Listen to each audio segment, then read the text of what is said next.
भारतीय इतिहास की जानकारी के स्रोतों के बारे में। तो सबसे पहले जान लेते हैं कि स्रोत क्या होता है। स्रोतों की बात करें तो भूतकाल या अतीत की घटनाओं को जानने के लिए हम जिन साधनों, जिन साक्ष्यों और जिन प्रमाणों का इस्तेमाल करते हैं उन्हें हम स्रोत कहते हैं। और ये स्रोत दो तरीके के हो सकते हैं, साहित्यिक स्रोत और पुरातात्विक स्रोत। साहित्यिक स्रोतों की बात करें तो इनमें हम शामिल करते हैं कुछ पुस्तकें, ग्रंथ आदि को। और बात करें पुरातात्विक स्रोतों की तो इनमें हम शामिल करते हैं कुछ भौतिक अवशेष, जैसे कि सिक्के तथा मुद्राएं, मिट्टी के बर्तन, पाषाण के औजार और मूर्तियाँ, शैल चित्र, अभिलेख, इनको हम शामिल कर सकते हैं पुरातात्विक स्रोतों में। बात करते हैं सर दो भागों में, जैसे हमने इनको बांटा है, साहित्यिक स्रोत और पुरातात्विक स्रोत। साहित्यिक स्रोतों को पुनः हम तीन भागों में बांटते हैं, धार्मिक साहित्य, धर्मेतर साहित्य और वंशावलियाँ। वहीं पुरातात्विक स्रोतों को हम पांच भागों में बांटते हैं, उत्खनन या खुदाई में प्राप्त सामग्री, अभिलेख, सिक्के तथा मुद्राएं, स्मारक तथा भवन, मूर्तियां एवं शैल चित्र। अब बात करते हैं सबसे पहले साहित्यिक स्रोतों की। साहित्यिक स्रोतों को जैसे कि हमने देखा हम तीन भागों में बांट सकते हैं, धार्मिक साहित्य, धर्मेतर साहित्य और वंशावलियां। पुनः हम धार्मिक साहित्य को भी तीन भागों में बांट सकते हैं, वैदिक साहित्य, बौद्ध साहित्य और जैन साहित्य। बात करें धर्मेतर साहित्य की, उन्हें हम चार भागों में बांट सकते हैं, ऐतिहासिक ग्रंथ, शुद्ध साहित्यिक ग्रंथ, क्षेत्रीय साहित्य और विदेशी विवरण।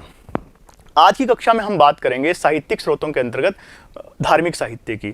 तो देख लेते हैं धार्मिक साहित्य क्या होता है। धार्मिक साहित्य का अर्थ होता है किसी धर्म विशेष को लेकर लिखा गया साहित्य धार्मिक साहित्य होता है। दोस्तों, धार्मिक साहित्य के अंतर्गत जिस काल में ये लिखा गया था उस काल के सामाजिक, आर्थिक, राजनीतिक और धार्मिक जीवन के बारे में भी हमें जानकारी प्रदान करता है। इसीलिए ऐतिहासिक दृष्टि से हमारे लिए ये महत्वपूर्ण हो जाता है। जैसा कि हमने देखा था, धार्मिक साहित्य को हमने तीन भागों में बांटा था, बौद्ध साहित्य, जैन साहित्य और वैदिक साहित्य। तो आज हम बात करेंगे वैदिक साहित्य की। तो सबसे पहले बात कर रहे हैं वैदिक साहित्य की। वैदिक साहित्य वो साहित्य होता है जो वैदिक, हिंदू या ब्राह्मण धर्म को लेकर लिखा गया होता है, उसे हम वैदिक साहित्य कहते हैं। वैदिक साहित्य में मुख्य रूप से हम शामिल करते हैं वेद, उपवेद, उपवेद, ब्राह्मण, उपनिषद, आरण्यक, वेदांग, महाकाव्यों आदि को हम इसमें शामिल कर सकते हैं। सबसे पहले हम लेंगे वेदों को। वेद, सबसे पहले बात करते हैं वेदों की। वेद शब्द जो है वो विद धातु से बना है, जिसका अर्थ होता है जानना। वेदों को हम श्रुति भी कहते हैं क्योंकि इन्हें सुन करके एक पीढ़ी से दूसरी पीढ़ी तक पहुंचाया गया है। इसके अलावा जो चारों वेद हैं उनको सामूहिक रूप से हम संहिता भी कहते हैं। संहिता इन्हें कहा जाता है, संहिता भी कहते हैं इन्हें। चारों वेदों को हम सामूहिक रूप से संहिता भी कहते हैं। एक और बात है कि जो शुरू के तीन वेद हैं, ऋग्वेद, यजुर्वेद और सामवेद, इनको वेद त्रयी कहा जाता है। वेद त्रयी भी कहा जाता है इनको। ऋग्वेद में केवल ऋग्वेदकालीन समाज के बारे में जानकारी मिलती है, ऋग्वेदिक समाज की, जबकि जो बाकी के तीनों वेद हैं, यजुर्वेद, सामवेद, अथर्ववेद, उनमें उत्तर वैदिक समाज की जानकारी हमें मिलती है। तो आइए इनको एक एक करके हम अध्ययन कर लेते हैं। सबसे पहले बात करते हैं ऋग्वेद की। ऋग्वेद जो है वो सबसे प्राचीन वेद माना जाता है और इसका जो रचना काल है वो 1500 से 1000 ईसा पूर्व माना जाता है। इसमें मुख्य रूप से हमें देवताओं की स्तुतियां मिलती है और इसमें 10 मंडल और 1028 सूक्त हैं। और इसका जो उपवेद है वो है आयुर्वेद। आयुर्वेद इसका उपवेद है। आयुर्वेद के अंतर्गत हमें वैदिक कालीन समाज है उसके आयुर्वेद की, उसकी चिकित्सा पद्धतियों के बारे में हमें जानकारी मिलती है और विशेषकर प्राचीन भारत की तमाम चिकित्सा पद्धति जो है वो आयुर्वेद के अंतर्गत ही आती है। दूसरा जो वेद है वो है यजुर्वेद। यजुर्वेद की बात करें तो यजुर्वेद जो है वो मुख्य रूप से यज्ञ के दौरान यज्ञ किस विधि से किया जाता है, उसमें कौन कौन से कर्मकांड किए जाने चाहिए, उनको लेकर ये वेद लिखा गया है। यजुर्वेद के बारे में खास बात यह है कि ये जो वेद है वो गद्य और पद्य दोनों ही शैलियों में लिखा गया है, जबकि बाकी जो वेद है वो अधिकांश से आपको केवल पद्य शैली में मिलेंगे। तो ये एकमात्र वेद है जो कि गद्य और पद्य दोनों शैलियों में लिखा गया है। इसका जो उपवेद है वो है धनुर्वेद। धनुर्वेद के अंतर्गत हमें प्राचीन भारत की सैन्य कलाओं के बारे में जानकारी मिलती है, युद्ध कलाओं के बारे में जानकारी मिलती है और ये जानकारी मिलती है कि किस प्रकार वैदिक आर्य किन किन युद्ध कलाओं का इस्तेमाल करते थे, किस तरह की सैन्य प्रणाली का इस्तेमाल वो करते थे, इसमें हमें जानकारी मिलती है। उसके बाद आता है सामवेद। साम का अर्थ होता है गायन, यानी कि ऐसा वेद जिसका संबंध गायन से होता है या संगीत से होता है उसे हम सामवेद कहते हैं। सामवेद में मुख्य रूप से इस बात का वर्णन किया गया है कि यज्ञ के दौरान जो मंत्र उच्चारण होता है वो किस तरह से किया जाता है, यानी यज्ञ के दौरान गाई जा सकने वाली जो सामग्री है वो हमें सामवेद में देखने को मिलती है। और सामवेद जो है वो प्राचीन भारतीय संगीत का जनक माना जाता है और इसका जो उपवेद है वो है गंधर्व वेद। गंधर्व वेद का संबंध मुख्य रूप से संगीत से है और उसमें वैदिक कार्यों की विशेषकर संगीत और नृत्य शैलियों के बारे में वर्णन किया गया है। अंतिम वेद की बात करें तो वो है अथर्ववेद। अथर्ववेद की रचना क्योंकि अथर्वा ऋषि ने की थी, इसीलिए इसे हम अथर्ववेद कहते हैं। ये जो वेद है ये अन्य वेदों से थोड़ा इस मामले में भिन्न है, क्योंकि इसमें विषय की विविधता दी गई है। विविध प्रकार के आम जीवन के जो विषय हैं वो उसमें शामिल किए गए हैं। और इसका जो उपवेद है वो है शिल्पवेद। शिल्पवेद मुख्य रूप से स्थापत्य कला से संबंधित है। इसमें प्राचीन भारत की स्थापत्य कलाओं के बारे में हमें जानकारी मिलती है। वेदों के बाद आते हैं ब्राह्मण ग्रंथ। ब्राह्मण ग्रंथ जो है वो वेदों को और अधिक ढंग से सरल व्याख्या करने के लिए ब्राह्मण ग्रंथों की रचना की गई थी और ये मुख्य रूप से यज्ञ और कर्मकांड आधारित साहित्य है। इसके बाद आते हैं आरण्यक ग्रंथ। आरण्यक का अर्थ होता है जंगल या वन, यानी कि ऐसे ग्रंथ जो कि वनों में या जंगलों में बैठकर लिखे गए उन्हें हम आरण्यक ग्रंथ कहते हैं। और ये मुख्य रूप से कर्मकांड विरोधी साहित्य कहलाता है। इनमें कर्मकांडों का विरोध किया गया है। इसके अलावा ये दार्शनिक विषयों पर चर्चा करते हैं। इसके बाद आते हैं उपनिषद। उपनिषदों की बात करें तो उपनिषद जो है वो दो शब्दों से मिलकर बना है, उप तथा निषद, जिसका अर्थ होता है गुरु के समीप बैठकर ज्ञान प्राप्त करना।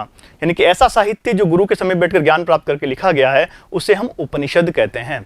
उपनिषदों के अंतर्गत नैतिक विषयों पर चर्चा की गई है। इसके अलावा ये भारतीय दर्शन के मूल आधार भी माने जाते हैं। इनकी संख्या मुख्य रूप से 108 है, परंतु हमारे लिए दो बहुत ही महत्वपूर्ण उपनिषद हैं। एक तो मुंडकोपनिषद, दूसरा है कठोपनिषद। मुंडकोपनिषद से भारत का आदर्श वाक्य सत्यमेव जयते लिया गया है, जबकि कठोपनिषद की बात करें तो इसमें यम नचिकेता संवाद के माध्यम से आत्मा, परमात्मा, परलोक और मृत्यु के बाद के जीवन के बारे में चर्चा की गई है।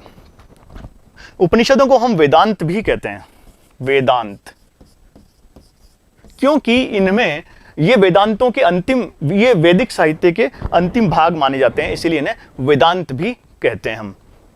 और ये मुख्य रूप से ज्ञान मार्ग की रचनाएं हैं। इनमें मुख्य रूप से ज्ञान मार्ग, तो ये मुख्य रूप से ज्ञान मार्गी रचनाएं, ज्ञान की बात ज़्यादा की गई है इसलिए ज्ञान मार्गी रचनाएं ये मानी जाती हैं। इसके बाद बात करते हैं वेदांगों की। तो वेदांगों की रचना इसलिए की गई ताकि वैदिक साहित्य को ठीक प्रकार से हम समझ सकें। वैदिक साहित्य को ठीक प्रकार समझने के लिए वेदांगों की रचना की गई थी। और वेदांगों की जो संख्या है वो 6 है, जिसमें कि शिक्षा, व्याकरण, निरुक्त, छंद, ज्योतिष और कल्प को हम शामिल करते हैं। इसके बाद बात करते हैं पुराणों की। जो पुराण जो है उनका अर्थ होता है प्राचीन या पुरानी कथाएं। दोस्तों, पुराणों के अंदर भारत का जो सांस्कृतिक इतिहास है उसका बहुत ही शानदार और रोचक क्रमबद्ध विवरण हमें देखने को मिलता है। हालांकि इसकी ऐतिहासिकता कितनी सीधी अलग बात हो जाती है, लेकिन बहुत ही क्रमबद्ध विवरण अगर आपको भारत के सांस्कृतिक इतिहास का देखना है तो हम वो पुराणों से देख सकते हैं।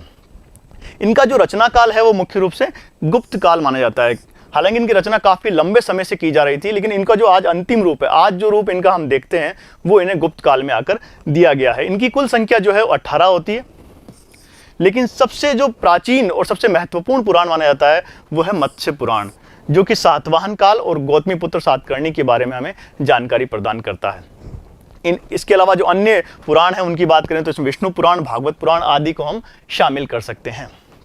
बात करें स्मृति ग्रंथों की, तो स्मृति ग्रंथों को हम धर्मशास्त्र भी कहते हैं, क्योंकि ये भारत में हिंदू विधि के सबसे प्राचीन आधार माने जाते हैं। यानी कि आज हमारे सामने जितने भी हिंदू कानून है उनका जो मूल स्रोत है, मूल आधार है, वो अगर हमें देखना है तो कहाँ मिलेगा? वो हमें स्मृति ग्रंथों में देखने को मिलेगा। इसके अलावा ये हमें तात्कालिक समय के प्राचीन भारत की सामाजिक और धार्मिक जीवन के बारे में हमें जानकारी प्रदान करने के मुख्य स्रोत भी माने जाते हैं। मुख्य स्मृतियों में सबसे प्राचीन स्मृति की बात करें तो मनुस्मृति इसमें है, और इसके अलावा अन्य स्मृतियों में याज्ञवल्क्य, बृहस्पति, नारद स्मृति को भी हम शामिल कर सकते हैं। बात करें महाकाव्यों की, तो महाकाव्य भी बहुत ही महत्वपूर्ण है। आप सभी जानते हैं कि भारत के दो बहुत ही प्रसिद्ध महाकाव्य हैं, रामायण और महाभारत। रामायण की रचना वाल्मीकि ने की है, वाल्मीकि ने रामायण की रचना की है, जबकि महाभारत की रचना वेदव्यास ने की है। वेदव्यास। रामायण में मुख्य रूप से भगवान राम के जीवन को लेकर पूरा कथानक रचा गया है और इस बात की चर्चा की गई है कि मनुष्य किस प्रकार एक आदर्श जीवन जी सकता है, और इस बात के बारे में भी जोर दिया गया है कि किस प्रकार एक मनुष्य एक आदर्श पिता बन सकता है, आदर्श भाई बन सकता है, आदर्श पत्नी के रूप में किस तरह से वो हो सकती है, और इसके अलावा एक आदर्श माँ किस तरह की होती है, एक आदर्श भाई किस तरह का होता है, इस बारे में इसमें चर्चा की गई है। रामायण की बात करें तो इसमें मुख्य रूप से 24,000 श्लोक हैं।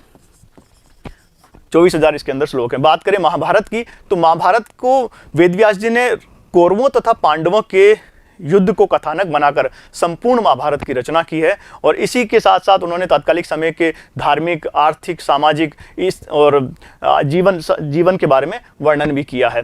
बात करें महाभारत के अंदर 1,00,000 इसके अंदर श्लोक हैं मुख्य रूप से। तो इस प्रकार हम देखते हैं कि धार्मिक साहित्य के अंतर्गत आज हमने बात की वैदिक साहित्य की। तो आगे की कक्षाओं में हम बात करेंगे जो धार्मिक साहित्य के अन्य जो भाग हैं, यानी बौद्ध साहित्य और जैन साहित्य की। तब तक के लिए धन्यवाद।